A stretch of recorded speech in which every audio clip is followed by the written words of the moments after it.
इस वक्त की बड़ी खबर अफगानिस्तान से आ रही है, जहां पाकिस्तान ने एक बार फिर अफगानिस्तान के अंदर घुसकर सैन्य कार्रवाई की है। यह हमला अफगानिस्तान के गनी, खेलो और गर्दा सामिया जिलों में हुआ है। बताया जा रहा है कि हवाई हमले में आम लोगों के रिहायशी इलाकों को निशाना बनाया गया।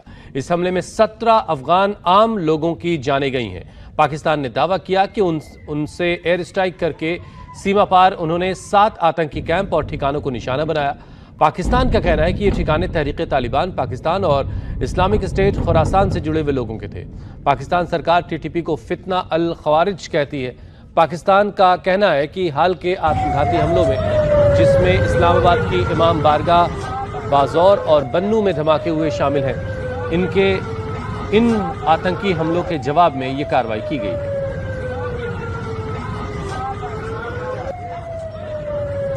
तो अफगानिस्तान के 2 जिलों के अंदर घुस करके पाकिस्तानी सेना ने, पाकिस्तानी एयरफोर्स ने यह कार्रवाई की है और इसे आतंकी गतिविधियों के खिलाफ कार्रवाई करार दिया है। जबकि अफगानिस्तान की तरफ से बताया गया कि उसके 2 इलाकों में इन हवाई हमलों में 17 आम लोगों की जानें गई हैं। पाकिस्तान की तरफ से जो बम गिराया गया, उसके बाद का जो मंजर था वो आपकी स्क्रीन पर है। आग और धूल धुएं का गुबार। पाक अफगानिस्तान बॉर्डर की ये तस्वीरें हैं। पाकिस्तान से सटे अफगानिस्तान के जो इलाके हैं, उन इलाकों को टारगेट किया पाकिस्तानी एयरफोर्स ने और ये कहा कि टीटीपी जो आतंकी संगठन है, तहरीक तालिबान पाकिस्तान, उसके लोग यहाँ रहते हैं। इसके अलावा ISIS खुरासान के लोग भी इस इलाके में ऑपरेट करते हैं और उन्हीं आतंकी ठिकानों को टारगेट करके ये हमले किए गए। जबकि अफगानिस्तान की तरफ से कहा गया कि ये हमले उनके संप्रभुता के खिलाफ हैं और 17 आम नागरिकों की इसमें जाने गई हैं। पाकिस्तानी सेना ने पक्तिका के बरमल जिले में एयर स्ट्राइक के दौरान एक मदरसे को टारगेट किया। इस हमले में यह मदरसा पूरी तरह तबाह हो गया है। ये तस्वीरें आप देख रहे हैं, रात के वक्त की ये तस्वीरें हैं जब ये हमला हुआ। उसके बाद फौरन बात की। पाकिस्तानी सेना ने उरगुन जिलों के साथ नंगरहार के खोगियानी, बहसूद और गनी खेल जिलों में भी एयर स्ट्राइक की है।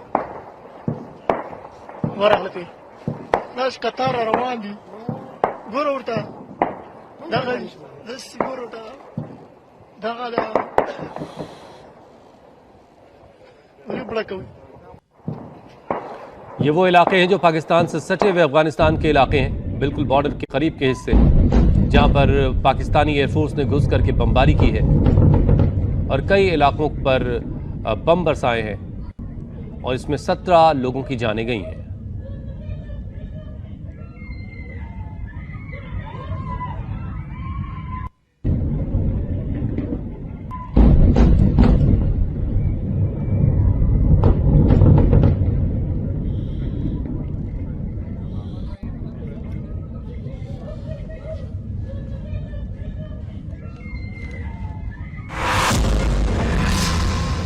और अगली बड़ी खबर पड़ोसी देश नेपाल से है, जहां 2 समुदायों के बीच में जमकर हिंसक झड़प हुई है। यह मामला नेपाल के रौतहट जिले के गौर क्षेत्र के सपगढ़ा गांव में एक शादी कार्यक्रम में बारात के दौरान की है। इस बारात में गाना कुछ बज रहा था। जिस वक्त बारात गाड़ी मस्जिद के सामने से गुजर रही थी, तभी डीजे बंद करवाने को लेकर कुछ बहस हुई।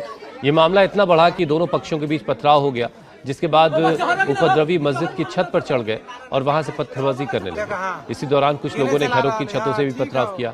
हंगामे की खबर मिलने के बाद मौके पर पुलिस पहुंची। उपद्रवियों ने पुलिस की गाड़ी पर भी हमला कर दिया, उसमें आग लगा दी गई। घटना के बाद इलाके में कर्फ्यू लगा दिया गया। साथ ही पुलिस ने 20 उपद्रवियों को हिरासत में लिया। तो ये तस्वीरें आप देख रहे हैं नेपाल की, जहां पर एक शादी के दौरान डीजे को लेकर के 2 पक्षों के बीच विवाद हुआ और उसके बाद पत्थरबाजी हुई और जमकर हिंसक झड़प हुई दोनों गुटों के बीच। मौके पर पुलिस पहुंची तो पुलिस की गाड़ी के ऊपर हमला हो गया। पुलिस की गाड़ी फूंक दी गई। रप्पा रप्पा फाड़ेंगे, रप्पा रप्पा। सिर्फ 5 मिनट पुलिस प्रशासन को हटा दीजिएगा। मियाँ भाई बता देगा सबको, फाड़ दूंगा। रप्पा रप्पा। रप्पा रप्पा फाड़ेंगे, रप्पा रप्पा। सिर्फ 5 मिनट पुलिस प्रशासन को हटा दीजिएगा, मियाँ भाई बता देगा सबको, फाड़ दूंगा, रप्पा रप्पा फाड़ दूंगा। बनारस हिंदू विश्वविद्यालय में हुई फायरिंग के बाद छात्रों के प्रोटेस्ट को देखते हुए कैंपस में बड़ी संख्या में पुलिस फोर्स की तैनाती की गई है। शनिवार देर रात बिरलाए हॉस्टल के सामने फायरिंग की खबर पर सैकड़ों छात्र हॉस्टल से बाहर निकलकर चौराहे पर धरने पर बैठ गए। यूनिवर्सिटी प्रशासन के खिलाफ नारेबाजी होने लगी, जिसके बाद हालात को संभालने के लिए कैंपस की बिजली काट दी गई। 6 थानों की पुलिस कैंपस में तैनात है। फायरिंग के आरोपी छात्रों की तलाश की जा रही है। प्रोटेस्ट कर रहे छात्रों का आरोप है कि फायरिंग के वक्त कैंपस में तैनात सुरक्षाकर्मी मौके से फरार हो गए। गुस्साए छात्रों ने यूनिवर्सिटी के चीफ प्रॉक्टर से नैतिक जिम्मेदारी लेते हुए इस्तीफे की मांग की है। ये आप बीएचयू की तस्वीरें देख रहे हैं, बीएचयू कैंपस की तस्वीरें, जहां पर कैंपस के अंदर फायरिंग हुई और इस फायरिंग के बाद छात्र अपने अपने हॉस्टल से बाहर आ गए और कैंपस में धरने पर बैठ गए। इल्जाम यह था कि मौके पर मौजूद जो सिक्योरिटी के लोग थे वो फायरिंग के वक्त वहां से फरार हो गए और नैतिक जिम्मेदारी लेते हुए प्रॉक्टर के इस्तीफे की मांग छात्र कर रहे हैं।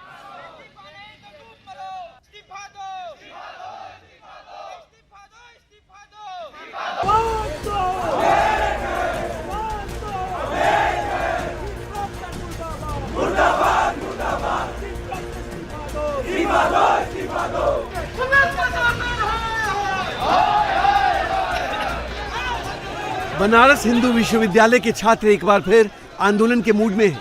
चीफ प्रॉक्टर और पुलिस के खिलाफ नारेबाजी कर रहे छात्र कैंपस में हुई सरेआम फायरिंग के बाद गुस्से में हैं।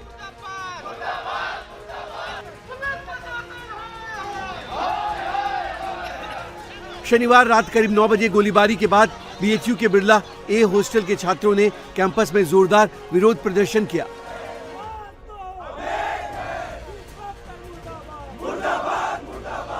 छात्रों का आरोप है कि हॉस्टल के सामने बाइक सवार 3 युवकों ने दनादन 4 राउंड फायरिंग की, जिससे कैंपस में दहशत फैल गई। बिरला हॉस्टल में रहने वाले बीए 3rd ईयर के छात्र रोशन मिश्रा ने अपने ऊपर फायरिंग का आरोप लगाया है। छात्रों का आरोप है कि इस तरह की घटना की आशंका को लेकर छात्रों ने करीब 25 दिन पहले ही बीएचयू प्रशासन को लिखित सूचना दी थी। बावजूद इसके कैंपस में सुरक्षा के इंतजाम नहीं किए गए और आखिरकार छात्रों पर फायरिंग कर दी गई, जिसके बाद छात्रों ने अब चीफ प्रॉक्टर के खिलाफ मोर्चा खोल दिया है।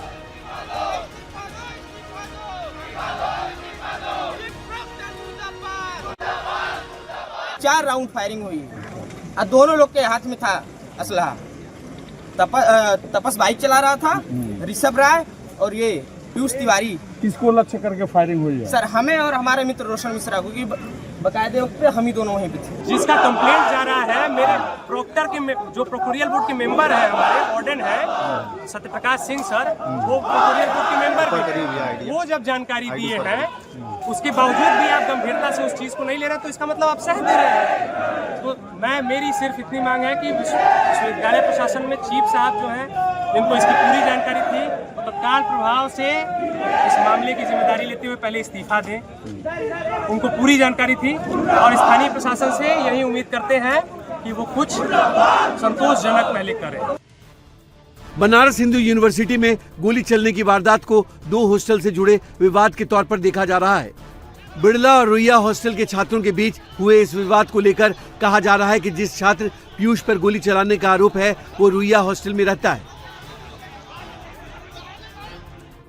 इधर फायरिंग की सूचना के बाद कैंपस में भारी संख्या में पुलिस फोर्स की तैनाती की गई है। पुलिस ने मौके से कारतूस के 4 खोखे बरामद किए। तो वहीं देर रात विश्वविद्यालय प्रशासन के खिलाफ प्रोटेस्ट और कैंपस में तनाव को देखते हुए कैंपस की लाइट काट दी गई।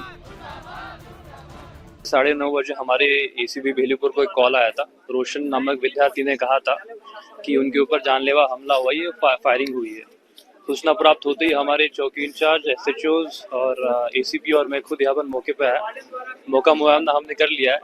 हमें विद्यार्थियों द्वारा तहरीर प्राप्त हो गई है। इसके ऊपर सुसंगत धाराओं में मुकदमा पंजीकृत करके आगे कार्रवाई की जाएगी। फायरिंग की वारदात के बाद बीएचयू कैंपस में विरोध प्रदर्शन का दौर जारी है। चीफ प्रॉक्टर संदीप पोखरिया के इस्तीफे की मांग पर अड़े छात्रों के धरने को देखते हुए कैंपस में करीब आधा दर्जन थानों की पुलिस तैनात है।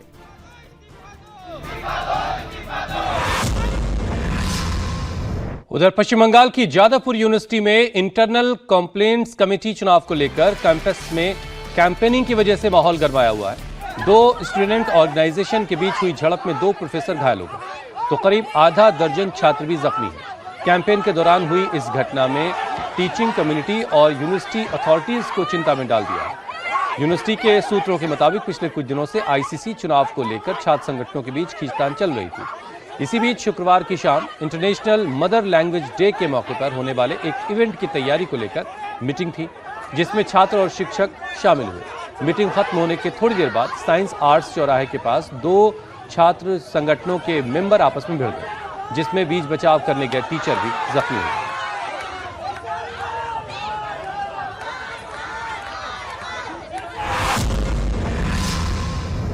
माघ मेले में स्नान विवाद के बाद शंकराचार्य स्वामी अवी मुक्तेश्वरानंद एक और मुश्किल में फंस गए हैं। प्रयागराज की पॉक्सो स्पेशल कोर्ट ने स्वामी अवी मुक्तेश्वरानंद के खिलाफ एफआईआर दर्ज करने का आदेश दिया। कोर्ट ने प्रयागराज के झूसी थाने में शंकराचार्य अवी मुक्तेश्वरानंद, उनके शिष्य मुक्तानंद और 2-3 अज्ञात लोगों के खिलाफ केस दर्ज करने का आदेश दिया। प्रयागराज स्पेशल जज पॉक्सो एक्ट विनोद कुमार चौरसिया ने प्रयागराज पुलिस कमिश्नर की जांच रिपोर्ट के बाद यह आदेश दिया। स्वामी अवी मुक्तेश्वरानंद पर आशुतोष ब्रह्मचारी ने नाबालिगों के साथ आश्रम में यौन शोषण का आरोप लगाया था। स्वामी अवी मुक्तेश्वरानंद ने उन पर लगे सभी आरोपों को झूठा बताया। उनका कहना है कि उन पर आरोप लगाने वाला खुद हिस्ट्री शीटर है। फर्जी केस की सच्चाई जल्द सामने आएगी।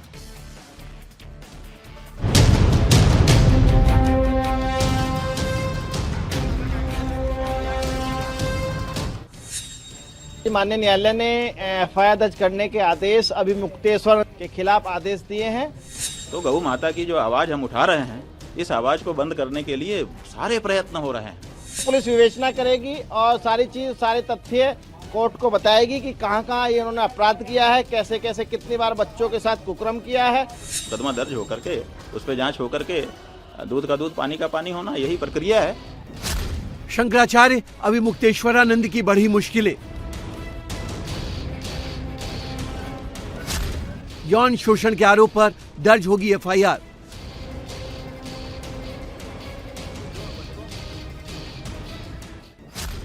आशुतोष ब्रह्मचारी की याचिका पर कोर्ट का आदेश।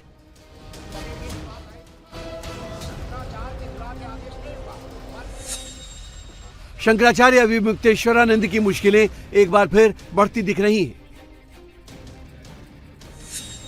आशुतोष ब्रह्मचारी की याचिका पर प्रयागराज की अदालत ने स्वामी अभी मुक्तेश्वरानंद सरस्वती के खिलाफ नाबालिग बच्चों के यौन शोषण के मामले में एफआईआर दर्ज करने का आदेश दिया है।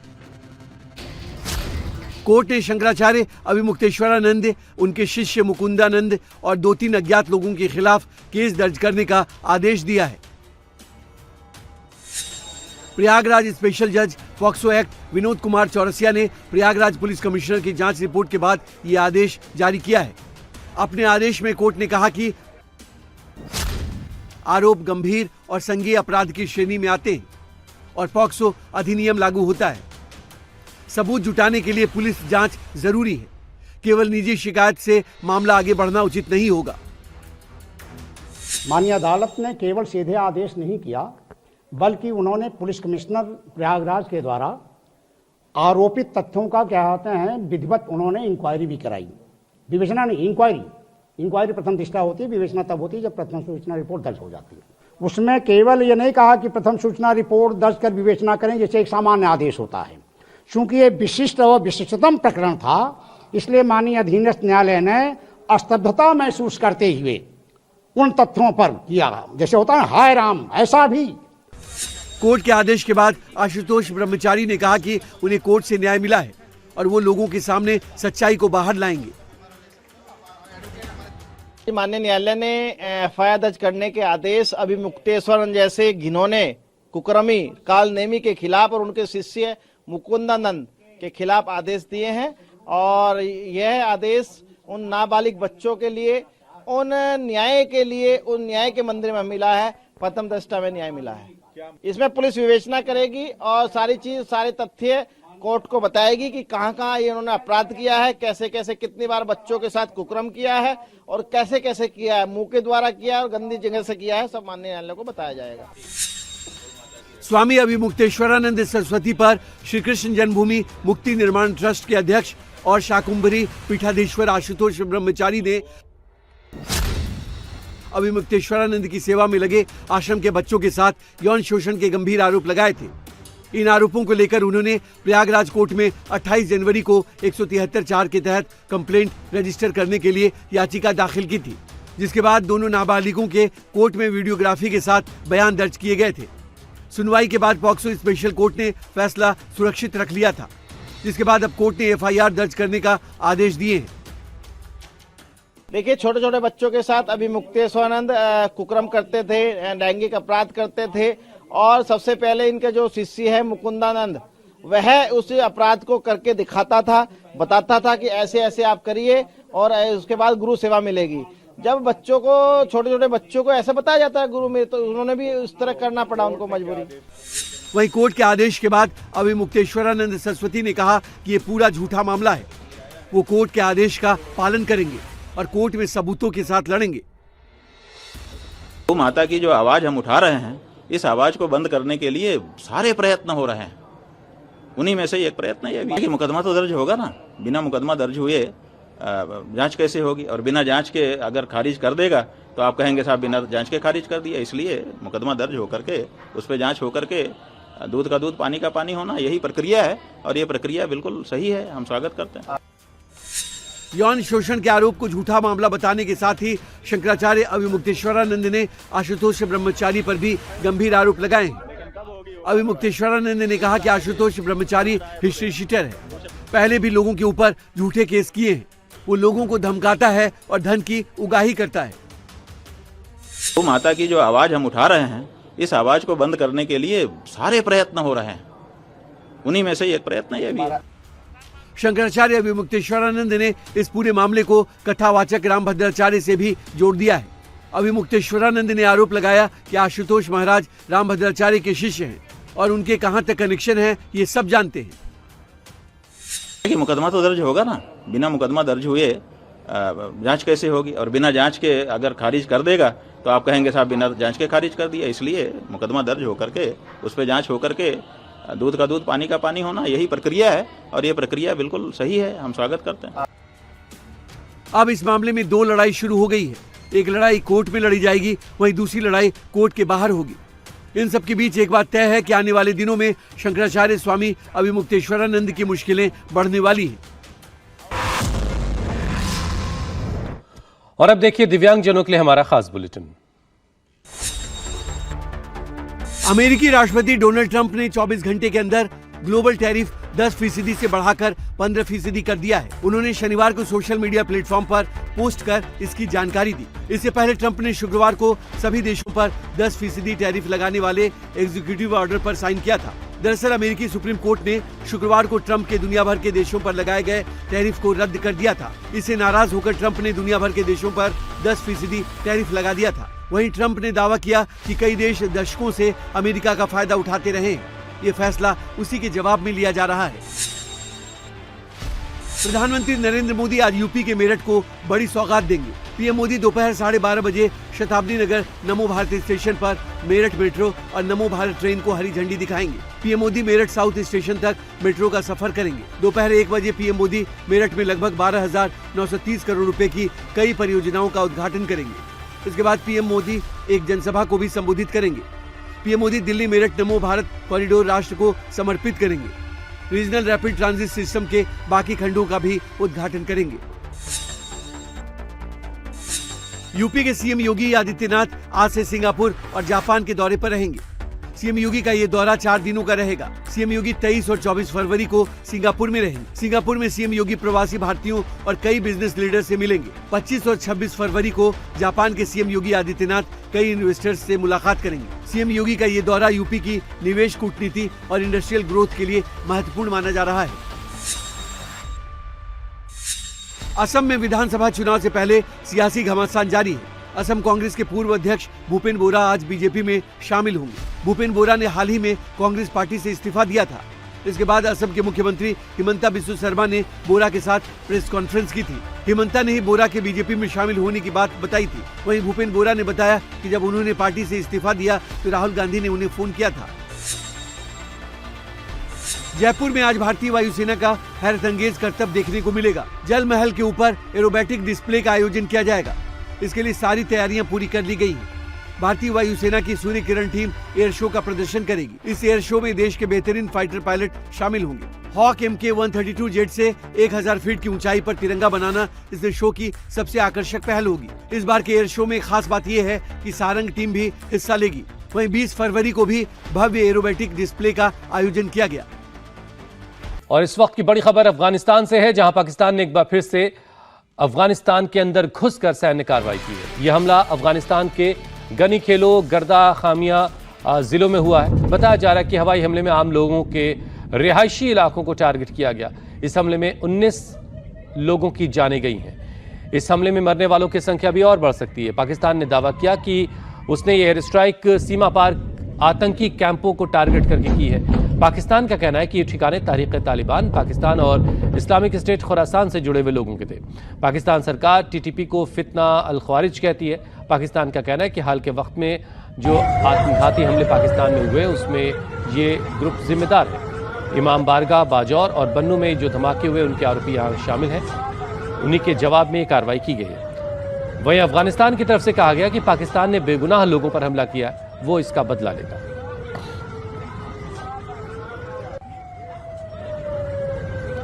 पाकिस्तानी सेना ने पक्तिका के बरमल जिले में एयर स्ट्राइक के दौरान एक मदरसे को टारगेट किया। इस हमले में मदरसा पूरी तरह से तबाह हो गया।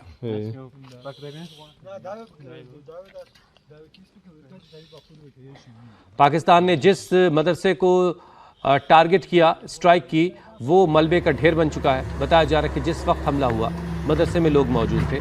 हमले के बाद प्रशासन ने रेस्क्यू ऑपरेशन चलाया। JCB की मदद से मलबे को हटाया जा रहा है।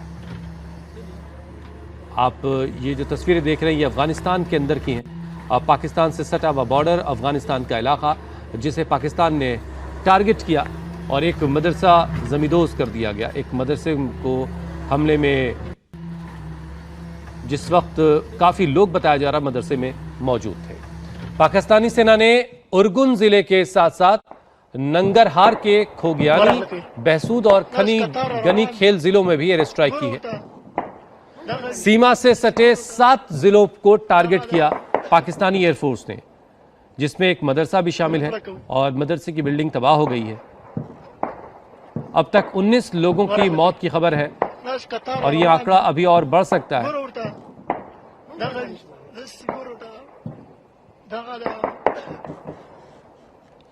तो पाकिस्तान ने 7 जिलों को टारगेट किया। पाकिस्तान दावा यह कर रहा है कि तहरीके तालिबान पाकिस्तान और IS खुरासान के लोगों को टारगेट करते हुए, उनके आतंकी कैंपों को टारगेट करते हुए उसने हमले किए, जबकि अफगानिस्तान ने कहा है कि ये हमले बेगुनाह लोगों को पर किए गए हैं और अफगानिस्तान इन हमलों का बदला लेगा।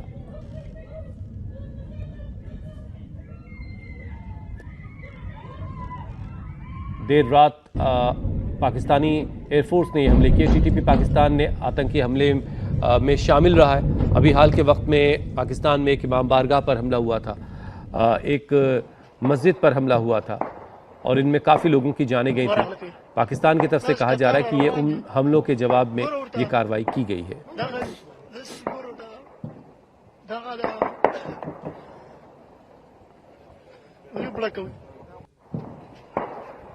जबकि अफगानिस्तान की तरफ से साफ किया गया कि यह हमला रिहायशी इलाकों पर हुआ है और इसमें बेगुनाह लोग मारे गए हैं। 19 लोगों की जानें अब तक गई हैं और अफगानिस्तान दावा कर रहा है कि इन हमलों का बदला लिया जाएगा।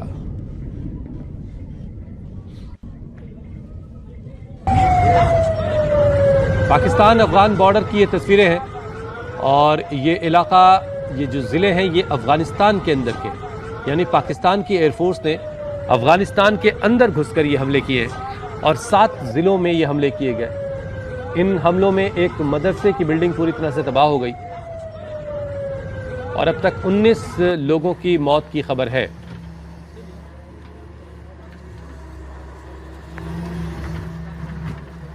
हमारे डिफेंस एडिटर मनीष प्रसाद इस पर और ज्यादा बातचीत के लिए हमारे साथ जुड़ रहे हैं। मनीष, अफगानिस्तान की तरफ से और क्या बातें कही गई हैं इन हमलों को लेकर के?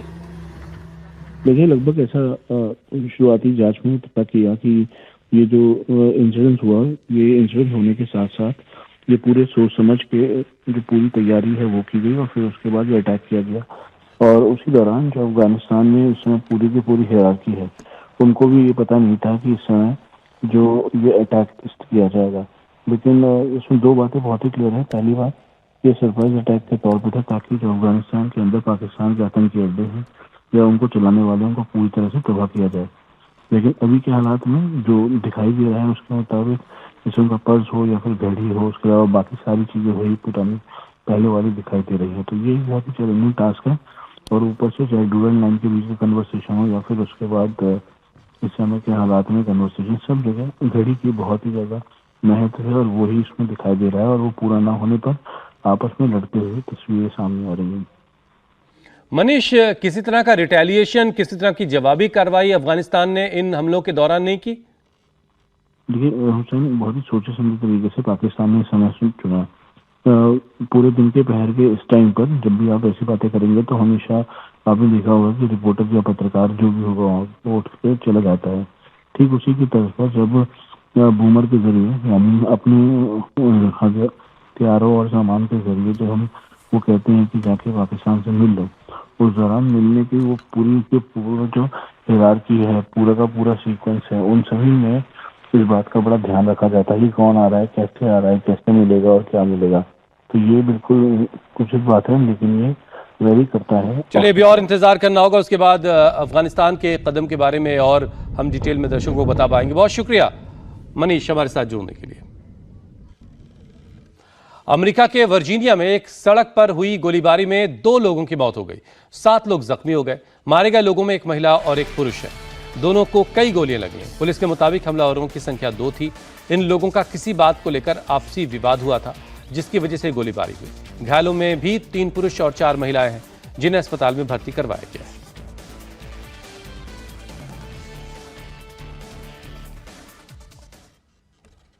अमेरिकी सुप्रीम कोर्ट के फैसले के 24 घंटे के बाद अमेरिकी राष्ट्रपति डोनाल्ड ट्रंप ने ग्लोबल टैरिफ दर 10% से बढ़ाकर 15% करने का ऐलान कर दिया है।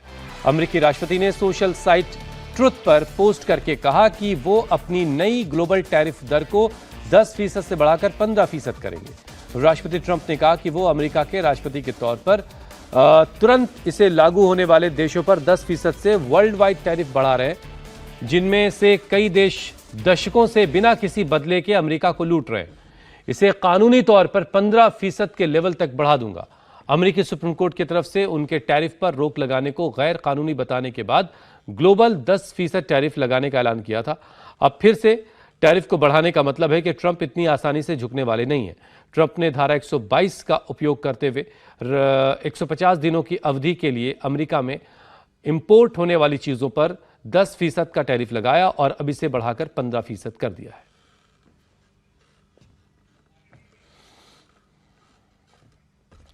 ट्रंप के टैरिफ बढ़ाने के फैसले पर फ्रांस के राष्ट्रपति इमैनुअल मैक्रों ने चिंता जाहिर की। मैक्रों ने कहा कि आपसी लेन देन के मामले में एक तरफा फैसले नहीं होने चाहिए। Les conséquences, ce qui peut être fait, et on va s'adapter. Au fond, nous, qu'est-ce qu'on veut? Continuer à exporter nos produits agricoles et agroalimentaires, notre luxe, notre mode, nos cosmétiques, notre aéronautique, oui, je l'ai mis dans l'agroalimentaire, enfin tout ce sur quoi on est bon à l'export, avoir d'autres produits à l'export, parce qu'on continue de réindustrialiser le pays, et le faire avec les règles les plus loyales qui soient. Et donc les plus loyales qui soient, c'est de la réciprocité, et pas subir des décisions unilatérales. Donc si ça permet de pacifier les choses, voilà, c'est bien, et je pense qu'il faut plutôt être dans une logique d'apaisement à l'international et de continuité dans la modernisation de notre économie dans toutes ces filières. बड़ी खबर दिल्ली के modern town इलाके से है, जहां 4 मंजिला एक इमारत में आग लगने से हड़कंप मच गया। आग कल शाम 6 बजे के आसपास लगी। आग लगने की खबर के बाद मौके पर फायर ब्रिगेड की टीम पहुंची।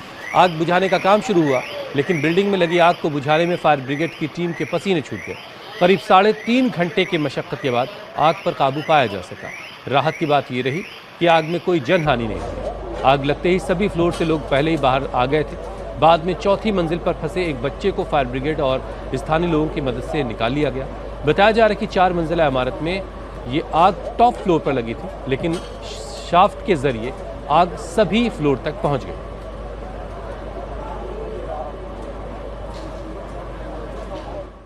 बोला कि ऊपर एक 3rd फ्लोर पे बुढ़िया फंसी हुई है, उसको निकाल लो।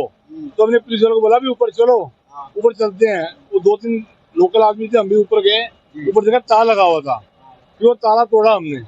ताला तोड़ के अंदर घुसे हैं तो बहुत ज्यादा धुआं था, नजर नहीं आई। फिर किसी का फोन आया कि बुढ़िया परले कमरे में है, कोई कॉन्टेक्ट में था उनके रिश्तेदार में। फिर वहाँ से निकाल के उसको उठा के नीचे लेके। हाँ, नहीं रहती तो परिवार है, परिवार पूरा बाहर गया हुआ था, कहीं पता नहीं कहाँ गया। ये जो बिल्डिंग है इसमें सारे फ्लोर पे अलग अलग परिवार के लोग अलग अलग परिवार। सर पीछे से वो ऊपर छत पे इन्होंने वो बना रखा गार्डन वगैरह ना, उसमें शॉर्ट सर्किट हो गया होगा कोई ना कोई। अभी किसी और के भी फंसे होने की जानकारी आ रही है? नहीं, अब अंदर कोई नहीं है। बड़ी खबर जम्मू कश्मीर के कुलगाम से है, जहां कल रात एक मकान में आग लगने से पूरे इलाके में हड़कंप मच गया। देखते ही देखते आग ने पूरे मकान को अपनी चपेट में ले लिया। धू धू कर मकान से ऊंची ऊंची आग की लपटें उठने लगी। आग लगते ही लोग जान बचाकर बाहर निकले।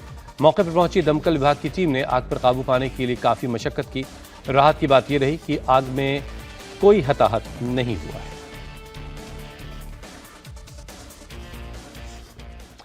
पार्किंग को लेकर कहां 2 पक्षों में हुआ सिर फुटव्वल, छेड़खानी करने वाले मनचले को परिवार ने कैसे सबक सिखाया, बिल्डिंग से अचानक कैसे गिर गई मां और बेटी। नॉन स्टॉप अंदाज में देखिए सुपर एक्शन से भरपूर खबरें।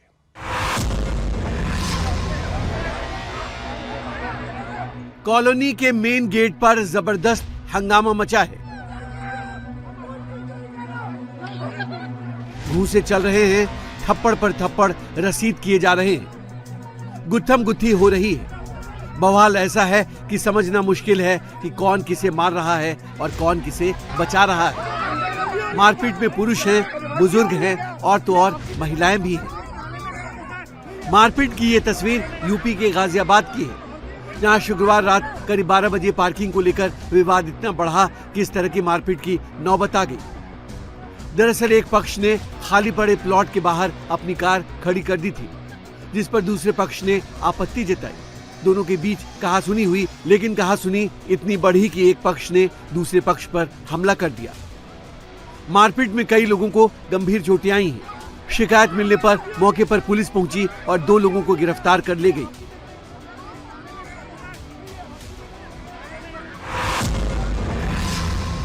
एक शख्स युवक का कॉलर पकड़कर उस पर थप्पड़ और घूंसे बरसा रहा है, तो साथ खड़ी महिला उसे चप्पल से पीट रही है। युवक जवाबी हमला नहीं कर रहा है, बल्कि खुद को बचाने की कोशिश कर रहा है। इसी बीच शख्स इस युवक को खींचकर जमीन पर गिरा देता है और फिर उसे मारने लगता है। पिटाई का यह वीडियो मध्य प्रदेश की राजधानी भोपाल का है। शुक्रवार रात को यह शख्स और उसकी पत्नी ने मिलकर इस युवक की जमकर धुनाई कर दी। आरोप है कि यह युवक 11वीं में पढ़ने वाली इस शख्स की बहन को परेशान कर रहा था। मोबाइल पर मैसेज भेजकर बात करने का दबाव बनाता था। परेशान होकर लड़की ने यह बात अपने भाई और भाभी को बता दी।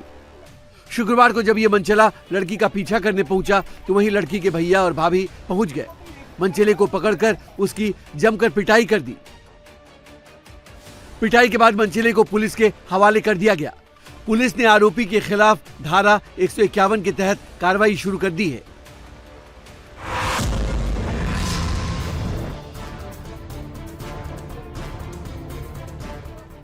काफी देर तक यूं ही दोनों तरफ से बहसबाजी हुई। दोनों तरफ से एक दूसरे को चैलेंज किया गया और अचानक माहौल बदल गया। अफरा तफरी मच गई, ईंट पत्थर चलने लगे और थोड़ी देर बाद यहां का नजारा कैसा था वो आप इन तस्वीरों में देखिए।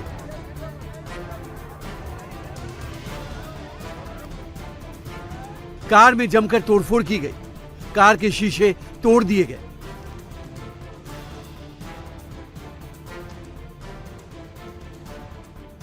सड़क किनारे पार्क की गई दर्जनों बाइक को नुकसान पहुंचाया गया।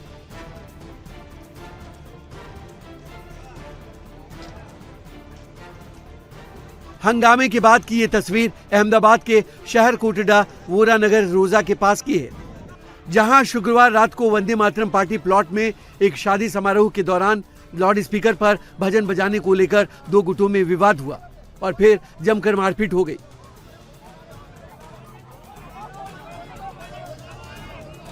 शादी समारोह के दौरान भगवान श्री राम का भजन बजाने पर मैरिज हॉल के पीछे रहने वाले मुस्लिम समुदाय के लोगों ने आपत्ति जताई, जिसके बाद दोनों पक्षों में भिड़ंत हो गई।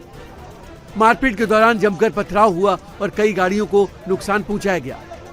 हालात इतने बिगड़े कि शादी के बगैर ही बारात लौट गई। दोनों पक्षों ने थाने में एक दूसरे के खिलाफ शिकायत दर्ज कराई है। वहीं शादी टूट जाने पर घर के लोग बीएचपी कार्यकर्ताओं के साथ पोस्टर बैनर लेकर थाने का घेराव करने पहुंचे और आरोपियों के खिलाफ सख्त एक्शन की मांग की। पहली गोली नीलगाय ढेर, दूसरी गोली एक और नीलगाय ढेर। एक एक कर करीब 25 गायों को ढेर कर दिया गया। गांव-गांव और खेत-खेत इसी तरह शूटर्स घूम रहे हैं और खेतों में खड़ी फसल को बर्बाद करने वाले इन नीलगायों का शिकार कर रहे हैं। बिहार के नालंदा जिले में हर साल की तरह इस बार भी नीलगायों का आतंक देखा जा रहा है, जिससे परेशान होकर जिले के चंदी प्रखंड के पढ़ौना पंचायत किसानों ने वन विभाग को शिकायत भेजी, जिसके बाद शनिवार को वन विभाग के रजिस्टर्ड शूटर गांव पहुंचे और फिर शुरू हुआ ऑपरेशन नीलगाय। वन विभाग के इन शूटर्स ने पढ़ौना पंचायत इलाके के टाल क्षेत्रों में घंटों अभियान चलाया और करीब 25 नीलगायों को मार गिराया गया। किसानों का कहना है कि नीलगायों का झुंड गांव में घुसता है और फसलों को न सिर्फ खाता है बल्कि पैरों तले रौंदकर बर्बाद भी कर देता है। इनकी वजह से पंचायत के करीब 600 एकड़ खेत में लगी गेहूं, सरसों, चना, धनिया और मसूर की फसलों पर खतरा मंडरा रहा है। इसी वजह से किसानों ने वन विभाग की मदद ली और इन्हें भगाने के साथ साथ इन्हें मारने का अभियान चलाया गया। राज्य सरकार ने भी हालात की गंभीरता को देखते हुए रजिस्टर्ड शूटरों की संख्या 400 तक बढ़ाने का टारगेट तय किया है, ताकि जरूरत पड़ने पर ऐसे अभियान चलाया जा सके। फिलहाल शूटर्स के एक्शन के बाद पढ़ौना पंचायत के किसानों ने राहत की सांस ली है। बोट पर सवार शख्स फिशिंग कर रहा है, तभी विशालकाय मगरमच्छ हमला कर देता है। मगरमच्छ का पैर नाव से टकरा जाता है, जिससे नाव तिरछी हो जाती है और शख्स बच जाता है। मगरमच्छ नाव पर फंस जाता है, हिलने डुलने लगता है। शख्स जान बचाने के लिए पानी में छलांग लगा देता है। डूबने से बचने के लिए शख्स नाव पकड़ता है। मगरमच्छ फिर अटैक कर देता है। अटैक के दौरान मगरमच्छ पानी में गिर जाता है। मगरमच्छ के हमले का यह वीडियो सोशल मीडिया पर वायरल है। लोगों के काफी रिएक्शन आ रहे हैं। ऐसा लग रहा है कि यह सही घटना है, लेकिन जब हमने फैक्ट चेक किया तो पता चला कि यह वीडियो एआई जनरेटेड है।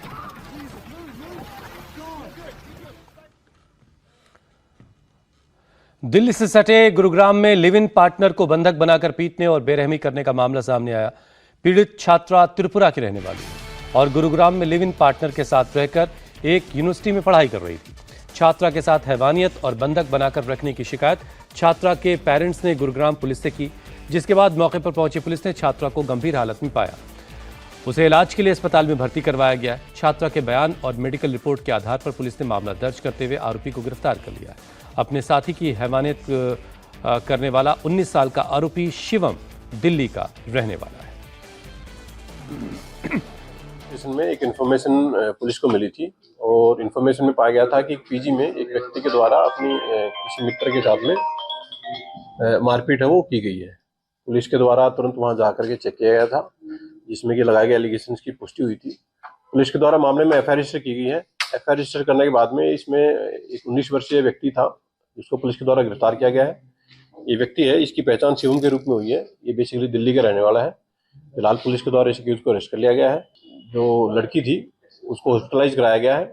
डॉक्टर्स के द्वारा जो भी रिपोर्ट्स दी गई हैं उसके बेसिस पर पुलिस के द्वारा कार्रवाई है वो मामले में की जा रही है। देखिए, ये जो एक्यूज और ये जो विक्टिम है ये दोनों पिछले कुछ समय से एक दूसरे को जानते हैं। ऐसा अभी तक की पूछताछ में सामने आया है कि इन दोनों की कुछ शादी की कोई बातचीत चली थी, बाद में किसी बात को लेकर के मनमुटाव हुए थे। मनमुटाव के बाद में ही एक्यूज के द्वारा इस मारपीट की घटना को अंजाम दिया गया था। विक्टिम की प्राइवेसी को देखते हुए और केस की सीरियसनेस को देखते हुए पुलिस के द्वारा एक्यूज को तुरंत अरेस्ट कर लिया गया था और मामले में जो फर्दर कार्रवाई पुलिस के द्वारा वो की जा रही है। लिव इन पार्टनर को बंधक बनाने, उसके साथ मारपीट और बेरहमी के मामले में पुलिस ने मेडिकल के आधार पर मामला दर्ज किया है। इस मामले में नॉर्थ ईस्ट मामले से जुड़ी एडवोकेट रीना राय ने केस में हल्की धाराएं लगाने का आरोप लगाया है। ऐसे प्राइवेट पार्ट्स में सैनिटाइजर डाल के वो लाइटर से ऐसे बर्न करता था और अंदर वॉशरूम में ले जाके है ना ऐसा अपना लाइक प्राइवेट पार्ट्स को कराता था दिस दैट, और कमरा बंद करके बिल्कुल भी बाहर आने के लिए नहीं देता था और वो पैसा मांगता था। बेसिकली पैसा नहीं देने से ये टॉर्चर करता था। So this is what I found. For यहाँ के उसके पापा ने ये भी बोला कि ये बिल्कुल निर्भया जैसा केस है, ये बहुत गंदा किया है और इसने बहुत गंदा किया है। और मेडिकल रिपोर्ट में एग्जामिनेशन में ये भी आया है कि ये रेप केस भी है, लेकिन जो एफआईआर की कॉपी मैंने देखी जो बादशाहपुर थाने के है गुड़गांव सोना रोड के, उसमें वेरी सिंपल सेक्शन ही इम्पोज किया है। I don't know what is wrong, जबकि इतना ग्रेवियस इतना ग्रेव ऑफेंस हुआ है। पुलिस वाले पता नहीं क्यों ऐसे कर रहे हैं। टाइम से अगर ये अपने पापा को फ़ोन नहीं करती तो ये शायद आज यहाँ लाइक वो एक्सपायर भी हो चुकी होती। यूपी के कासगंज से एक बड़ी खबर है। यहां एक ही परिवार के 5 लोगों के शव घर से बरामद हुए। बताया जा रहा है कि 3 दिनों से घर बंद था, जिसके बाद आस पड़ोस के लोगों ने पुलिस को खबर दी। पुलिस टीम जब मौके पर पहुंची तो सभी के होश उड़ गए। घर के अंदर फंदे पर लटके हुए श्यामवीर और उनकी पत्नी शीला का शव मिला। वहीं पास में ही 3 बच्चों के शव भी पड़े हुए थे। आशंका ये जताई जा रही है कि 50 साल के श्यामवीर और 48 साल की उनकी पत्नी शीला ने पहले बच्चों की हत्या की और फिर दोनों ने फांसी का फंदा लगाकर खुद अपनी जान दे दी। इस घटना से पूरे इलाके में दहशत है। फिलहाल पुलिस इन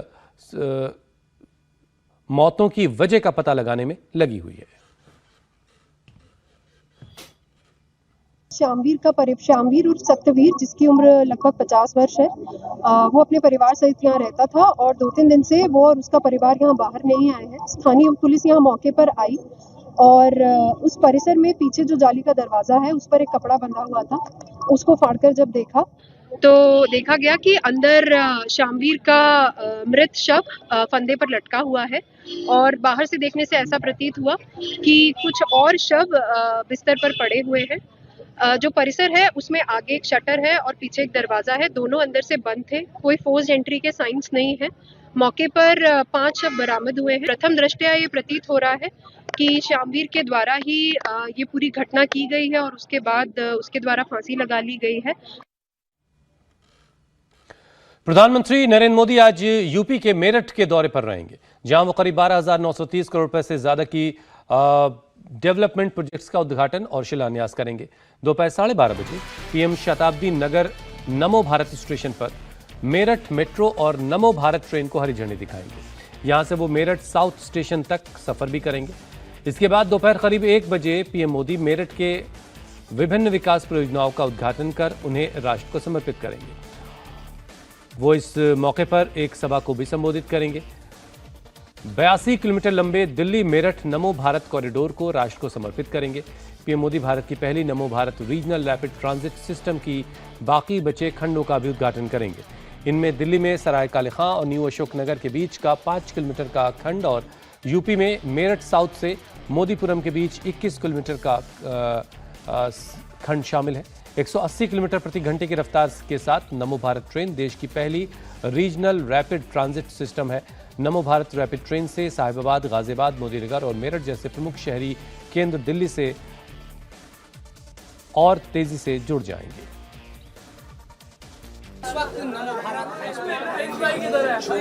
दिल्ली से मेरठ तक जो विस्तार इस ट्रेन का होना था पूरा हो चुका है। पहले भी हालांकि कुछ स्टेशंस का उद्घाटन इसका किया गया था और करीब 1-1.5 साल से इस ट्रेन में लोग सफ़र कर भी रहे हैं, लेकिन अब जो सराय काले खां स्टेशन है, इसके अलावा मेरठ की अगर बात करते हैं तो वहाँ पर मोदीपुरम तक जो भी 82 किलोमीटर का पूरा इस ट्रेन के जरिए सफ़र है अब वो लोग कर सकेंगे। प्रधानमंत्री नरेंद्र मोदी इस पूरे रूट का जो उद्घाटन है वो करने वाले हैं। कुछ स्टेशंस बाकी थे जिनका निर्माण कार्य चल रहा था, लेकिन अब वो काम पूरा हो चला है। अगर इस ट्रेन की बात करते हैं तो क्योंकि अगर मेरठ तक का जो सफ़र है वो बड़ा आसान इस ट्रेन ने किया है और स्पीड चूँकि आपको यहाँ पर दिखाई देगी और ट्रेन के अंदर की जो तस्वीरें हम आपको दिखा रहे हैं कि चाहे आरामदायक जो कुर्सियाँ हो वो इसमें आपको दिखाई देगी, साफ़ सफाई की व्यवस्था और ट्रेनों के मुकाबले इसकी ज़्यादा की गई है, ज़्यादा स्पीड से ट्रेन चलती है। अभी आपको दिखाई दे रही है कि 91 और कुछ देर बाद जब आगे बढ़ेगी तो ट्रेन की जो स्पीड है 100 के पार और 150 के पार तक ये जाती है। इससे पहले अगर बात करते हैं तो जिस तरह से मैंने बताया कि कुछ स्टेशन का पहले भी उद्घाटन हुआ था, लेकिन अब विस्तार इसका किया गया था और अब ये पूरा काम हो चुका है। प्रधानमंत्री इसका उद्घाटन करने वाले हैं। जो लोग हैं मेरठ से जो दिल्ली, नोएडा या गाजियाबाद में नौकरी करने वाले जो लोग हैं सुबह के वक्त आते हैं, उनके लिए इस ट्रेन ने सफ़र को बड़ा आसान किया है। कुछ लोग हमारे साथ मौजूद भी, उनसे बातचीत भी करते हैं। आपका नाम क्या है भैया? हिमांशु। हिमांशु, कहाँ से आप आ रहे हैं? मैं गाजियाबाद से आ रहा हूँ। गाजियाबाद से। क्या आप लोगों का सफ़र किस तरह का रहा है जब से ट्रेन शुरू हुई है और अब जब विस्तार इसका हो गया और काम पूरा हो गया है, इसको आप कैसे देखते हैं? अब काफ़ी अच्छा लग रहा है। पहले क्या होता था कि बस अब यहाँ से मोहननगर से 62 से नोएडा जाना पड़ता था सेक्टर 18। बट अब इस ट्रेन से क्या फ़ायदा हो गया है कि अब डायरेक्टली बस अड्डे से बैठ के सीधा सोगरनगर उतर जाते थे, आराम से इजीली 62 पे जाते थे, 18 पे आ जाते थे दूसरी मेट्रो चेंज करके। अब टाइम बहुत बच रहा है और समय बहुत बच रहा है, जिससे पहले ट्रैफिक में 1 घंटा लगता था, अब मेरा वही काम 15 से 20 मिनट में काम हो जाता है, टाइम बच जाता है मेरा काफ़ी। देखिए चेयर्स की जहाँ तक बात है तो कुछ इस तरह की यहाँ पर दिखाई देगी। जाहिर सी बात है इसका किराया भी दूसरी ट्रेनों के मुकाबले ज़्यादा है, लेकिन सफ़र आरामदायक